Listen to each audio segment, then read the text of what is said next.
कोई भी कार्य हो, चाहे संत हो या राजनीति हो, कोई भी हो, कुछ ना कुछ तो टूटिया फूटिया हो ही जाती हैं। तो उसे हो जाता है तो उसका दुरुपयोग हो जाता है, तो उसका परिणाम भोगना पड़ता है। कोई भी हो, चाहे इंसान हो और चाहे देवता हो। देवता नहीं भोगे, देवताओं में भी लड़ाई हुई है। एक चीज महाराज और जानना चाहते हैं, बस ये अंतिम क्वेश्चन है हमारा। हम कैसे जाने कि जो हम कर्म कर रहे हैं वो भगवान को पसंद आ रहा है? अपने आत्मा से अपने ध्यान में मग्न होइए, आपको स्वयं जानकारी हो जाएगी कि ये भगवान हमारे कर्म से प्रसन्न हो रहे हैं कि नहीं हो रहे हैं। या व्यातरित होकर के आंखी को मूंद करके कोई भी जैसे किसी का स्वरूप अगर याद किया जाए, मन में लिया जाए, तो आपका चेहरा ऑटोमेटिक अपने अंदरूनी आत्मा में आने लगेगा। जैसे हमारे सनातन धर्म बताया गया, भक्ति नवधा भक्ति 9 प्रकार की भक्ति होती है, तो सबसे उच्च भक्ति कौन सी होती है महाराज? अब इसमें शास्त्र में कई तरह से लिखा गया है। कोई कह रहा है माता पिता का उच्च भक्ति होता है, कोई कह रहा है गुरु की भक्ति होती है। तो महाराज जी वही तो हम जानना चाहते हैं कि आप बताएंगे वही सही है ना। गृहस्थी जीवन में आप लोग हैं तो आप लोग का माता पिता भक्ति है, हम लोग संत जीवन है तो हम लोग का गुरु का जो भक्ति सबसे बड़ा उत्तम है। तो माता पिता न रहने के बाद किसकी भक्ति किया जाए महाराज? गृहस्थ को गुरु भी न रहे तो महाराज? ऐसा हो नहीं सकता कि गुरु ना रहे, रहता सब कोई है, खाली शरीर जाता है, ना कि उनकी यादगारें जाती है तो रहती है।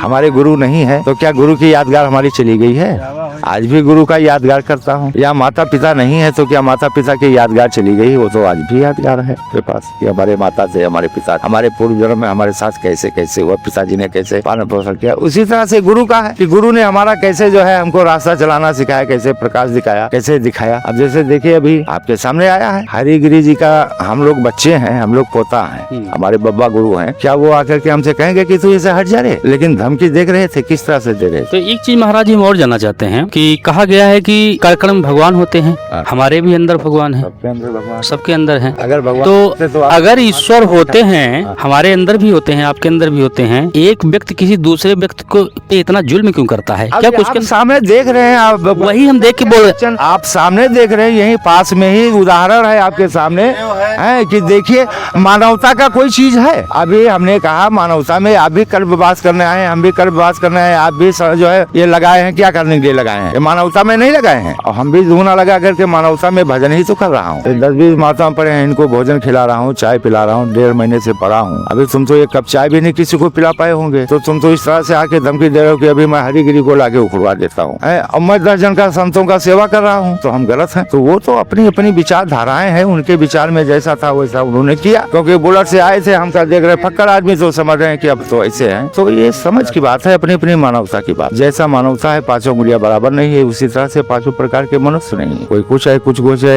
एक बाप के 5 औलाद होते हैं, कोई कुछ निकल जाता है, कोई कुछ निकल जाता है। ये तो अपने अपनी कर्मों के हिसाब से है। यहाँ कब तक रहेंगे महाराज जी आप? पूरी मेला, पूरा कुंभ, तीनों शाही करने के बाद। बहुत बहुत धन्यवाद महाराज जी, आपकी बड़ी कृपा हुई कि आपने हमारे प्रश्नों का उत्तर दिया, इतना समय निकाले। आपका कोट चरणों में प्रणाम।